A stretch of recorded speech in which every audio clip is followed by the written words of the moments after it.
그것은 다른 것이 아닌 따라 볼까요? 관리. 예, 관리의 능력에 굉장히 큰 생각을 갖게 된다는 거죠. 그 전까지는 관리에 대해서는 크게 생각하지 않아요. 왜냐하면 회복이 빠르기 때문에, 또 미래가 확실하기 때문에, 혹은 확실한 미래라는 게 이제 미래에 크나큰 어려움이 있을 거라 생각보다는 이제 건강하고 발전적인 미래가 있을 거라고 하는 긍정적인 생각이 있기 때문에 비교적 관리에 대한 생각을 많이 하지 않습니다. 뭐 치아 관리라든가 건강 관리라든가 인간관계에서의 관리, 또 여러 가지 내 마음의 관리, 이런 것들에 대한 마음이 크지 않다는 거죠. 그때 젊었을 때 제일 하기 쉬운 건 뭐냐면은 나는 언제나 지금과 유사할 것이다라는 생각이에요. 그래서 나는 지금처럼 건강을 유지할 것이고, 지금처럼 내 주변에 사람이 많을 것이고, 지금처럼 나는 사는데 문제가 없을 것이다. 부모님도 계속 계실 것이고, 나를 구성하는 여러 가지 삶의 요소들은 변화가 없을 것이다라고 하는 착각을 하기 쉽습니다. 그러나 눈을 한번 감았다가 뜨면 금방 시간은 지나 있고, 여러분도 모르는 사이에 집사가 돼 있는 거예요. 상당히 우리 중에는 그런 사람들 많거든요. 내가 집사라니. 예. 그런 생각하는 사람 굉장히 많을 거예요. 갑자기 그렇게 되어 있는 거예요. 그런데 심지어 내 옆에 언제나 함께 할 것 같았던 부모님도 갑자기 돌아가시고 안 계시고, 나는 아무 문제 없다 생각했는데 뭐 사고를 만나거나 아니면은 이제 질병을 당해서 여러 가지로 내 신체적인 상황에도 어려움이 생기고, 또 나는 내 직장을 잘 다니고 있었는데 갑자기 직장이 하루아침에 없어지고 하는 등등 많은 일들이 있는 거죠. 또 우리가 취약한 관리 사항 중에 하나가 뭐냐면은 멘탈 관리예요. 정신적인 관리. 정신도 끊임없이 쉬고 또 다시 돌아보면서 또 키워야 될 역량들은 키워나가고 하는 게 있는데, 그런 것들을 많이 못한다는 거죠. 제가 오늘 설교와는 상관없지만 우리 청년들에게 제가 꼭 해주고 싶은 정신관리, 멘탈관리법의 하나는 뭐냐 하면 생각의 청소예요. 따라해볼까요? 생각의 청소. 예, 생각의 청소를 하지 않고 사는 사람들이 너무 많아요. 그래가지고 그냥 막 살다 보면 받는 스트레스 다 쌓아놓는 거예요. 머릿속에, 삶 속에, 한쪽 구퉁에 막 쌓아놓는 거예요. 그러니까 어느 순간 이제 그걸 볼 때마다 막 스트레스가 막 차오르고 막 너무 답답하고 막 그런, 막 자기도 모르게 폭발을 하는 거죠. 그러니까 저도 제가 이런 성격인지 몰랐어요. 근데 생각의 청소 같은 걸 안 하고 살다 보니까 갑자기 나도 모르게 나도 내 안에 있었던 그런 이 분노의 쓰레기들이 폭발을 하더라고요. 난 정말 그런 사람인지 몰랐거든요. 근데 그게 아닌 거예요. 근데 젊었을 때 그걸 거의 못 해요. 그 스트레스 받은 것도 풀 줄도 모르고, 풀어도 나쁜 방향으로 풀고, 푸는 것도 아니고 사실 더 깊숙한데 놓고서는 안 쳐다보는 그런 정도로 하는 거지, 생각을 깨끗이 정리하고 청소하는 일이 굉장히 부족하다는 것입니다. 세상에서 받은 스트레스 있는 그대로 삶에 다 투영시키고, 그렇게 하다 보니까 자기도 못나지고 다른 사람에게도 못해지는 그러한 결과가 나타나는 거죠. 그러니까 젊은 날 이 관리라는 게 얼마나 중요한 것인가를 볼 수 있는 것이에요. 똑같은 새 차를 탔다고 생각해 보십시다. 아주 좋은 새 차를, 우리 김현지 양도 새 차를 딱 뽑아서 왔어요. 아반떼 딱 새 차를 뽑아서 딱 왔는데, 똑같이 새 차를 샀는데 엔진 오일 가는 법을 몰라요. 그러면 한 15만 킬로 만에 뚜껑 열어봤더니 엔진이 막 풀이 나 있고 이끼가 껴 있고 막 이런 식인 거예요. 한 번도 갈아본 적이 없으니까 차를, 그 엔진 오일을 안 갈면 차를 갈아야죠. 진짜 그 정도 수준인데 관리하는 법을 모르니까 이제 오랫동안 타면 탈수록 이제 문제가 발생하는 거예요. 똑같습니다. 신체도 마찬가지예요. 관리하지 않으면 이제 저처럼 되는 거예요. 반면교사. 여러분한테 꼭 말해주고 싶어요. 제가 옛날에 피부 굉장했습니다. 굉장히 좋았는데 지금 망가지고 있어요. 굉장히 망가지고 있어요. 치아는 저 건치 한 번도, 충치 하나 없었어요. 충치 하나 태어나서 한 번도 없어봤어요. 원래 그래서 모든 사람이 다 충치가 왜 있는지는 몰랐어요. 왜 치과를 다녀? 돈 아까워. 막 이러면서 그렇게 살았다는 거예요. 굉장히 교만했죠. 그런데 어느 날 갔더니 치과 가서 혼나본 건 처음이에요. 치아 관리가 이렇게 안 돼 있냐 이렇게. 이 관리가 진짜 중요한 거죠. 우리가 지난 21일간 성령님에 대해서 생각하고 또 배워봤어요. 성령께서 오시기를 사모했고 성령과의 동행을 원했어요. 또 그러한 역사를 우리가 21일 동안 같이 하면서 또 이 어느 정도 체험한 사람도 있을 거예요. 제가 성령 기도회 시작하면서 뭐라 그랬어요? 성령 기도회는 여러분을 다 데리고, 수영 한 번도 해본 적 없는 초등학교 1학년 애들 데리고 수영장 가는 느낌이라고 말씀드렸어요. 왜냐하면은 성령이라고 하는 것이 있는지도 모르고, 성령의 존재를 떠나서 성령의 역할도 모르고 기능도 몰라서 어떻게 성령을 구하고 어떻게 동행해야 되는지를 아예 모르는 사람들에게 같이 들어가 보자 해서 안에서 물이 차갑구나, 물에 들어가면 몸이 뜨는구나, 물에 들어가면 이런 느낌이 나는구나, 숨은 이때 쉬어야 되는구나 하는 것들을 배워가는 시간으로 저와 여러분들이 함께 하자. 실제로 체험하자. 알아가는 것, 물에 대한 지식, 수영에 대한 지식도 중요하지만 근본적으로 들어가서 진짜 알아보자라는 차원에서 시작했단 말이에요. 어떤 지체들은 물에 대한 두려움이 사라지듯이 성령에 대한 두려움이 사라지고 정말 성령님 내 안에 오셨으면 좋겠다라는 기대와 소망을 가진 지체들도 있고, 실제로 성령의 은혜를 체험한 친구들도 있고 하는 다양한 이제 사람들이 있습니다. 근데 이제 문제가 뭐예요? 오늘이 무슨 날이다? 마지막 날이다. 마지막 날이다. 이 마지막 날 우리 가운데 필요한 메시지는 다른 것이 아니에요. 바로 이 성령님을 따라해 볼까요? 관리. 예, 관리. 우리 관리가 굉장히 냉정한 단어 같잖아요. 만약에 제가 목사님 관리해 드릴게요. 제 인간 관계에서 목사님은 제가 잘 관리하겠습니다. 그러면 이거 되게 우리 나쁜 말처럼 들린단 말이에요. 그죠?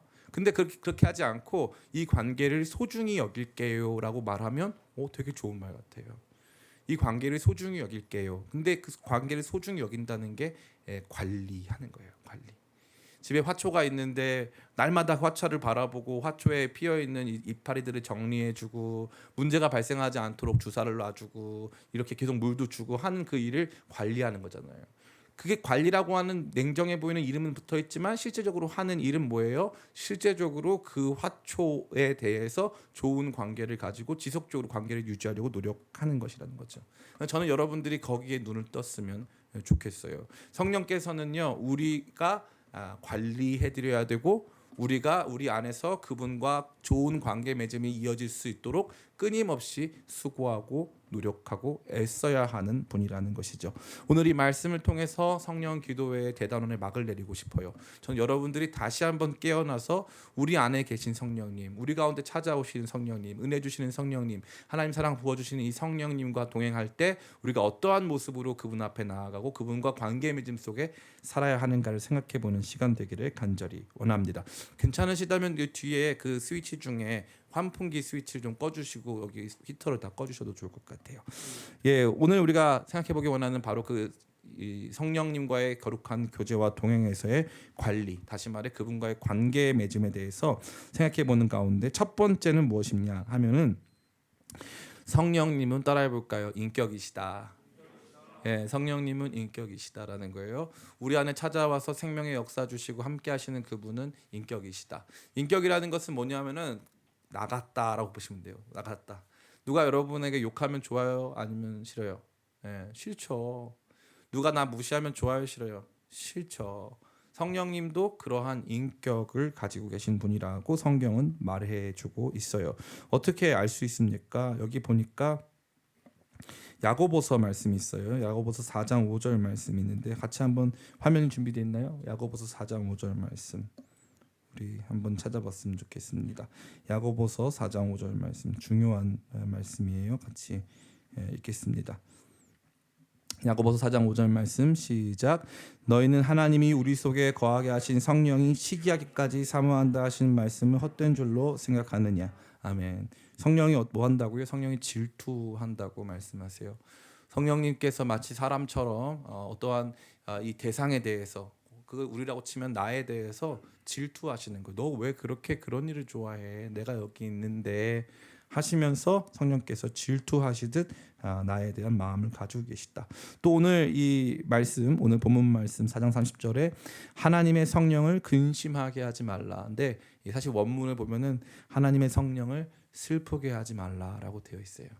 하나님의 성령이 슬퍼하신다는 거죠. 그러니까 그분은 인격을 가지고 계신 분이라는 거예요. 그러니까 인격을 가지고 계신 분이기 때문에 우리가 그분을 어떻게 대하느냐에 따라서 그분의 감정이 달라질 수 있다는 것을 말하는 거죠. 우리는 성령님에 대해서, 하나님께 대해서 교회 잘 다니고 주일날 예배 나오고 뭐 헌금하고 봉사하고 뭐 찬양하고 말씀 듣고 이러면 당연히 하나님께서 나와 함께 하시나 생각하는데 그렇지 않아요. 우리가 그분을 소중히 여기고 그분이 나에 대해서 어떠한 마음을 갖는지에 대해서 관심 있게 바라보는 그러한 종류의 인격적 교제가 주어지지 않으면 성령께서는 그 다음 내용인데 두 번째 따라해 볼까요? 성령께서 숨으신다. 네, 성령께서 숨으세요. 성령께서 숨으세요. 데살로니가 전서 5장 19절 말씀입니다. 짧은 말씀이에요. 제가 읽어드릴게요. 데살로니가 전서 5장 19절 성령을 소멸하지 말며. 그럼 목사님, 분명히 목사님께서 성령께서 내주하여 떠나지 않는다 말씀하셨잖아요. 네, 맞아요. 여기서의 소멸은 성령님께서 아예 없어진다는 의미가 아니에요. 마치 우리의 삶 속에 그분의 역사가 없어진 것 같이 보인다는 뜻이죠. 성령을 그러한 방식으로 삶 속에서 완전히 지워버리려고 하는 우리의 삶의 태도를 의미하는 거예요. 그럴 수 있다는 거예요. 하나님의 은혜가 오늘은 충만하게 임했는데 내일은 충만하게 임하지 않을 수 있다는 거죠. 그러니까 이 부분에 있어서 또 한 가지 중요한 건 뭐예요? 우리의 의지가 중요하다는 거예요. 성령을 소멸하지 말며 성령을 우리 안에서 가장 이 삶의 구석으로 몰아넣고 성령의 역사를 제한할 수 있는 그런 태도, 그런 행동이 누구한테 있다? 나한테 있다 이거예요. 왜냐하면 그분은 인격이시니까. 성령님 저 이거 싫어요. 그러면은 얼마든지 성령께서 아 그래 그럼 어쩔 수 없지 하고 뒤로 한 걸음 물러나신다는 거예요. 그럼 어떤 의미에서 보면은 우리 안에서 일어나는 성령의 역사가 제한되는 이유는 누구 때문일 수 있다? 나 때문일 수 있다. 왜? 내가 싫어하니까. 내가 성령의 역사를 원하지 않으니까. 그래서 성령께서 우리 가운데 소멸되어 가신 것처럼 소멸되신 것처럼 보일 수 있다라는 거예요. 성령님은 인격이시고 또 성령님은 우리 가운데서 그러한 모습으로 자신을 숨기시고 또 한편으로는 우리한테 버림도 받으실 수 있는 분이라는 것을 오늘 이 말씀은 저와 여러분 모두에게 강하게 보여주고 있습니다. 두 번째입니다. 성령은 인격이시고 또 그러기에 우리 가운데 상처받고 숨으실 수 있다라는 것. 두 번째, 성령께 순종하는 것은 따라해 볼까요? 진짜 중요하다. 성령께 순종이 왜 그렇게 중요하냐면요. 우리 마태복음 12장 31절부터 32절 말씀 같이 한번 읽어보겠습니다. 마태복음 12장 31절로 32절 같이 읽습니다. 시작. 그러므로 내가 너희에게 이르노니 사람에 대한 모든 죄와 모독은 사하심을 얻되 성령을 모독하는 것은 사하심을 얻지 못하겠고 또 누구든지 말로 인자를 거역하면 사하심을 얻되 누구든지 말로 성령을 거역하면 이 세상과 오는 세상에서도 사하심을 얻지 못하니라. 아멘. 그러니까 우리는 성령께서 인격이신 그분을 우리가 원하지 않고 그분을 사모하지 않으면 그분이 내 안에서 그 역사하심을 멈추시고 숨으시는 것처럼 될 수 있다. 그런데 심지어 우리가 그분을 모욕하게 되는 것은 절대로 용서받을 수 없는 성령 회방죄라고 일컬어지는 내용이 될 수 있음을 말해주는 거예요. 성령에 대한 순종이 이와 같이 중요한 거죠. 너희는 그래서 성령께 대하여서 늘 순종하지 못했다. 성령을 늘 거슬러 살았다라고 하는 이러한 이 비난 혹은 이러한 종류의 깨우침은 사실 이 성경에서 곳곳에 나타나고 있습니다. 사도행전 7장 51절 말씀. 사도행전 7장 51절 말씀 같이 한번 읽어보겠습니다. 시작. 목이 곧고 마음과 귀에 할례를 받지 못한 사람들아 너희도 너희 조상과 같이 항상 성령을 거스르는도다. 아멘. 너희는 너희 조상과 같이 항상 성령을 거스르는도다. 성령을 거스르고 반역하고 모욕하고 순종하지 않는 것이 얼마나 크나큰 죄악이며 하나님 보시기에 안타까운 일인지를 저와 여러분에게 이 말씀은 보여주고 있는 거예요. 사랑하는 청년 성도 여러분, 저는 여러분들이 이 말씀 가운데 지혜를 얻으시길 간절히 바랍니다. 신앙생활 하루 이틀 하는 거 아니잖아요. 신앙생활 이른바 원데이 투데이 하는 거 아니잖아요. 신앙생활 평생 가는 거거든요. 평생. 우리가 육신을 입고 있기 때문에 이 건강을 평생 관리해야 되는 것처럼 신앙생활도 마찬가지예요. 삶 전체가 신앙의 여정이에요. 신앙의 여정을 걸어갈 때 우리에게 필요한 것이 있어요. 어떨 때는 은혜 받고 좋은 날 있죠. 어떨 때는 딱 침체에 빠지고 아무것도 안 되는 날도 있어요. 그런데 우리가 잊지 말아야 할 것은 그러할 때 우리가 성령을 거스르고 성령을 모독하고 성령께 대하여서 반역하는 것이 사실 우리 삶에 정말 크나큰 문제가 될 수 있다는 것을 두렵고 떨리는 마음으로 받아야 한다는 것이에요. 성령 기도회를 같이 우리가 생각해 보는 가운데 여러분들이 어떻게 보면 성령께서 오시셔서 주시는 유익이나 즐거움, 기쁨에 대해서 생각할 수 있었겠지만 다른 한편으로는 제가 뭐라 그랬어요? 성령 충만의 당위성. 성령 충만 받아라 명령이었다는 거예요. 성령 충만 받아야 한다. 이거 없으면 큰일 난다라고 주님께서 주시는 강력한 명령과 권면이 있었음을 여러분이 기억해 볼 필요가 있는 것이죠. 그러니까 인격 대신 성령을 우리가 순종함으로 사모함으로 늘 붙잡고 나가고 그분을 거스르지 않고 그분을 모독하지 않고 사는 삶이 너무 중요하다는 사실입니다. 이와 같은 이 성령에 대한 우리의 이해, 성령님이 인격이시고 우리가 그분 슬프게 하면 안 되고 근심케 하면 안 되고 그분이 떠나가시거나 우리 삶에 마치 안 계신 것처럼 될 수 있는 가능성을 제일 잘 보여주는 말씀은 바로 다윗의 이야기라고 할 수 있습니다. 우리 시편 51편 11절 말씀 같이 한번, 우리 화면이 준비되어 있어요. 시편 51편 11절 말씀 같이 한번 읽어보겠습니다. 시편 51편 11절 말씀 같이 있습니다. 시편 50편 11절 시작. 나를 주 앞에서 쫓아내지 마시며 주의 성령을 내게서 거두지 마소서. 아멘. 다윗이 누굽니까? 다윗이 골리앗도 이긴 사람이에요. 다윗이 성령 충만했던 사람이에요. 그런데 그 다윗이 어느 날 성령님하고 무관한 삶을 살기 시작해요. 그 다윗이 자기가 마땅히 싸워야 될 싸움엔 참전하지 않고 오후 늦게 일어나요. 오후 늦게 일어나가지고 이제 이 마치 동산을 거닐듯 이 자기 있는 궁전을 거닙니다. 그래서 야 너무 좋다 이러면서 보는데 갑자기 한 여인이 저기에서 샤워를 하고 있는 거예요. 그 여인을 바라보면서 이렇게 음욕이 일어나기 시작했어요. 그래서 사람을 보내서 데리고 오게 합니다. 데리고 오게 했더니 가가지고 이제 보냄 받은 사람이 저 사람은 우리야 햇사람 우리야의 아내 밧세바 아닙니까? 제가 언제나 말씀드리죠. 저는 아닙니까? 이 말이 너무 좋아요. 왜 좋냐면은 햇사람 우리야의 아내 밧세바입니다 하면은 그냥 상관없어요. 그런데 우리야의 아내잖아요. 다른 사람의 아내잖아요. 아내. 그러니까 누구의 아내 아닙니까? 왜 데려오라고 하십니까? 이렇게 물어본 거예요. 또 한 가지 재밌는 게 이제 밧세바의 이름이 재밌어요. 바트는 딸이란 뜻이고 세바는 맹세란 뜻이에요. 그럼 밧세바는 이제 이 누군가의 딸이 되겠죠. 누군가의 딸인데 맹세를 통해서 얻은 너무 귀한 하나님의 딸이라는 거예요. 우리아의 부인이자 맹세로 얻게 된 귀한 딸 밧세바. 그런데 음욕에 가득 찬 다윗에게는 그런 건 중요하지 않아요.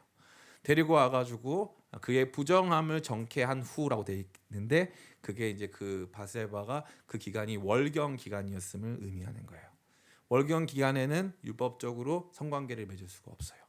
그러니까 월경이 끝날 때까지 기다렸다가 그러고 나서 아이를 임신할 때까지 성관계를 맺은 거예요.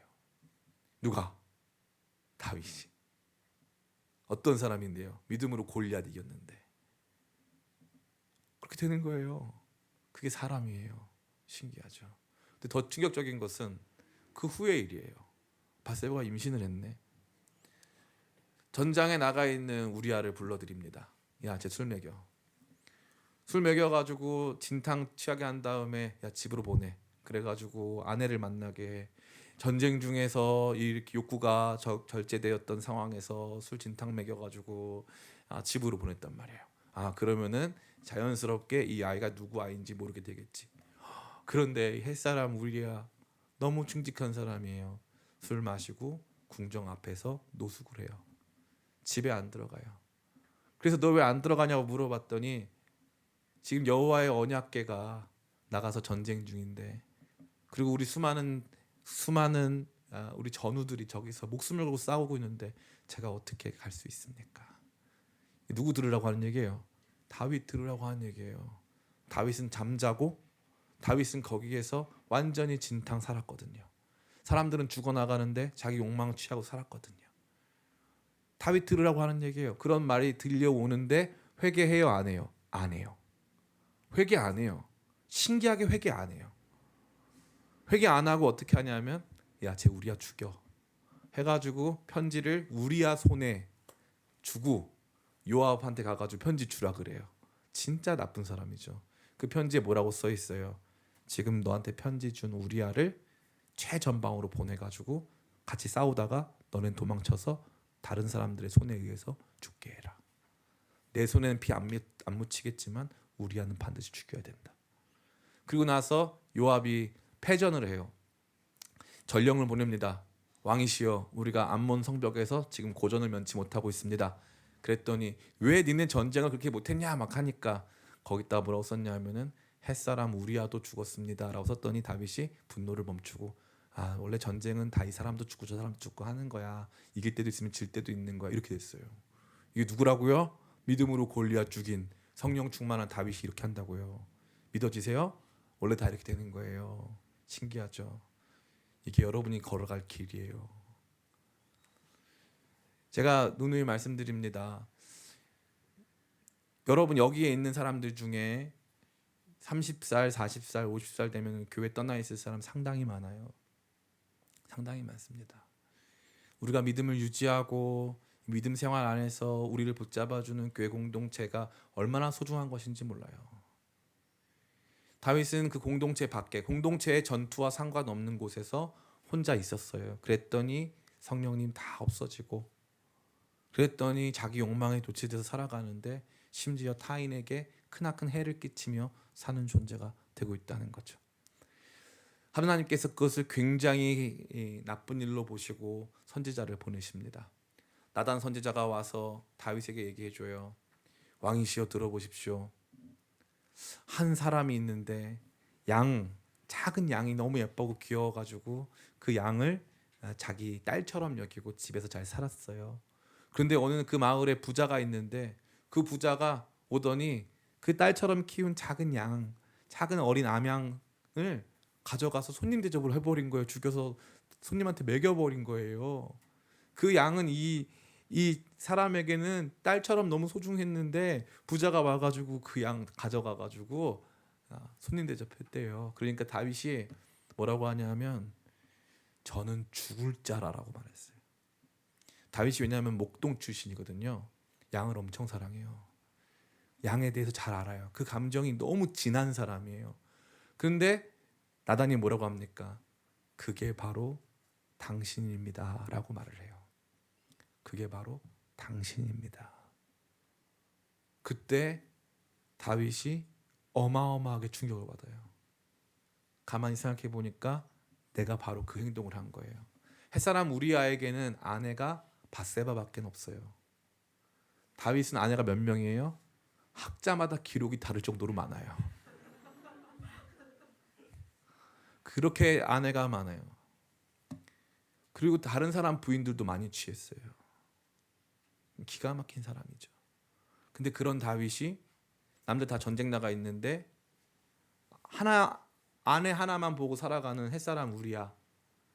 그 우리아의 아내를 데려다가 놓고 임신할 때까지 그렇게 유린한 다음에 나중에 그 남편을 죽였다 이거예요. 진짜 나쁜 사람이죠. 정말 나쁜 사람이에요.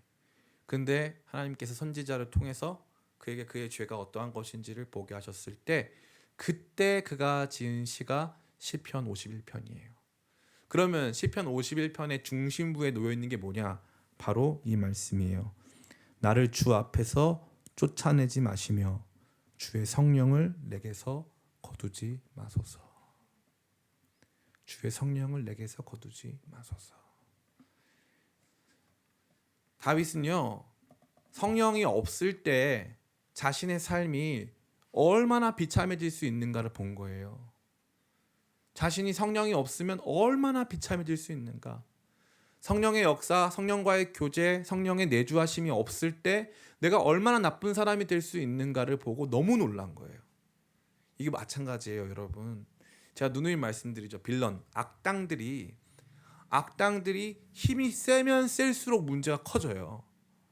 악당들이 똑똑하면 똑똑할수록 문제가 커져요. 악당들이 매력이 넘치면 넘칠수록 문제가 커져요. 악당인데 3대 100도 못 들어. 아무 문제가 없어요. 애는 나쁜데 약해서 괜찮아. 괜찮아. 무능해서 착한 거예요, 걔는. 우리 중에 그런 사람 많아요. 무능해서 착한 사람. 네. 무능해서 착한 사람 굉장히 많습니다. 악당인데 IQ가 많이 낮아.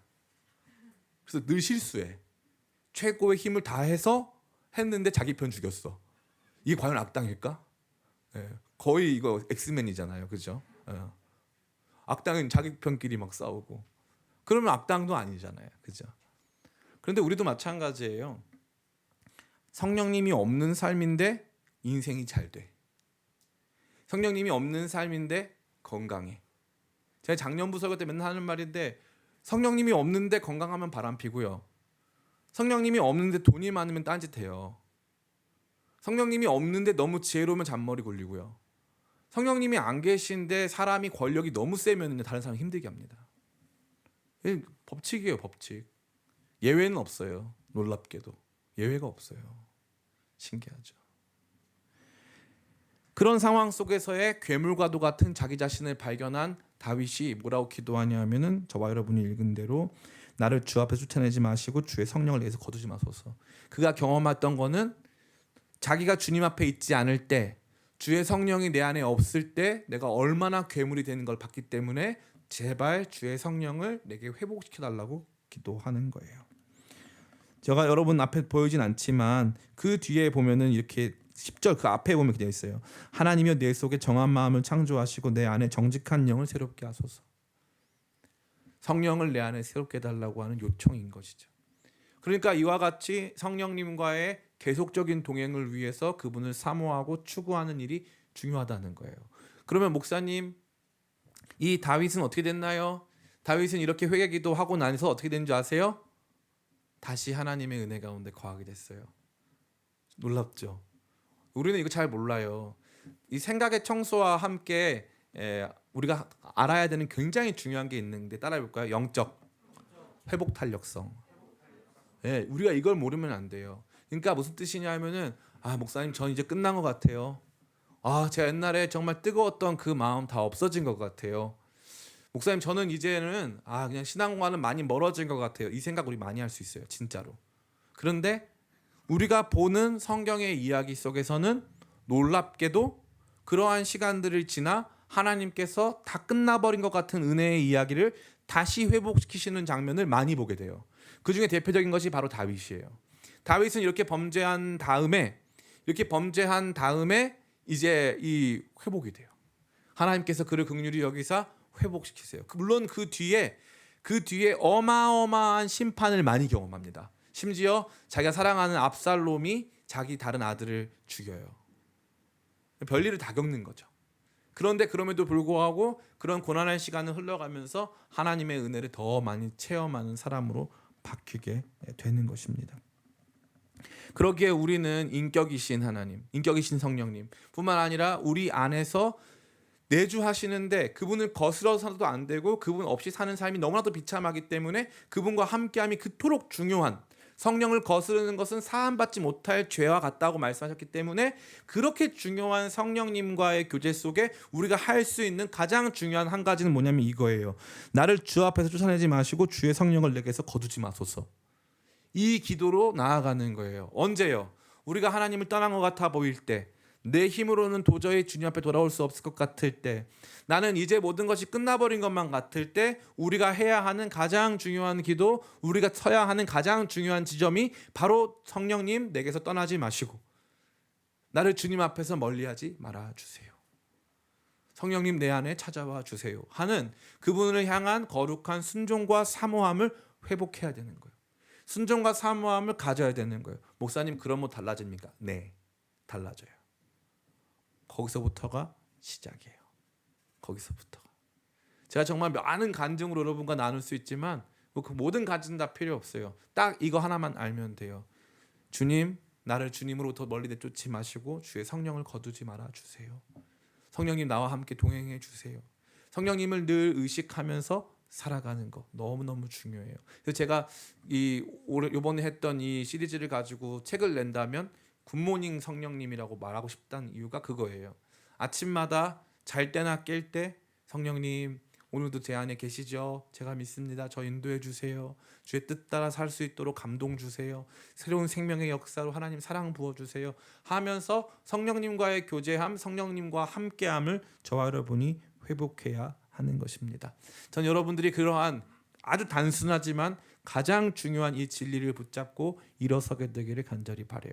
이제 말씀을 다 마칩니다. 지난 21번 동안에 이 성령 기도에 여러분 혹시 시간이 되신다면 다시 한번 정주행해도 너무 좋을 것 같아요. 유튜브에 다 있으니까 다시 한번 정주행하면 너무나도 좋겠고요.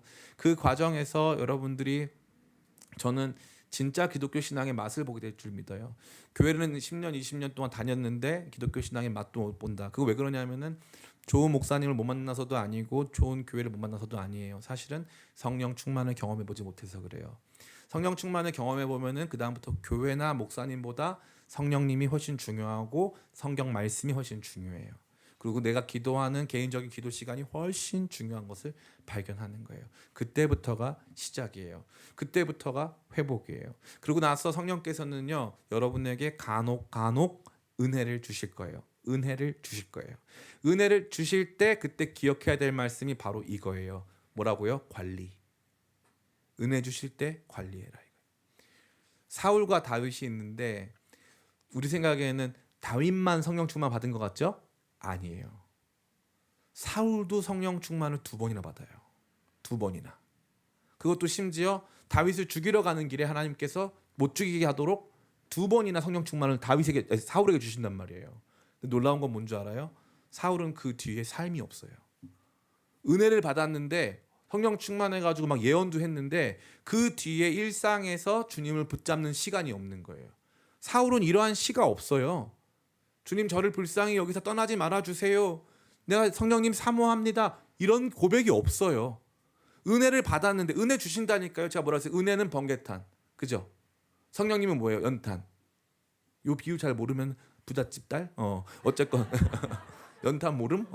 이런 거죠. 먼저 연탄을 피우려면 이제 번개탄을 해가지고 이제 불을 붙게 해야 되거든요. 번개탄만 있는데 연탄이 없으면 금방 타버리고 냉담해지는 거예요. 그러니까 뭐가 필요하냐? 영적인 땔감이 필요한 거예요. 영적 땔감이. 그게 매일 일상에서 성령님을 의지하는, 매일 일상에서 성령님 주시기를 사모하는 거예요. 그럼 성령님은 뭘 어떻게 오신다 그랬어요? 기도와 말씀으로 오신다 그랬어요. 기도로 준비케 하사 말씀으로 임하신다 그랬단 말이에요. 이 성령님을 여러분 삶 속에서 날마다 구함으로 말미암아 반짝반짝 드는 은혜, 반짝반짝 우리 가운데 찾아왔던 눈물, 감격, 이런 것들이 소진되지 않도록 그런 것들 귀하게 아름답게 마음으로 잘 관리해서 성령님 떠나지 않고 오랫동안 주님 안에 머물게 되는 저와 여러분 다 되시기를, 우리 2022년 되기를 예수님의 이름으로 축원합니다. 아멘. 찬양 하나 같이 부를까요? 십자가 그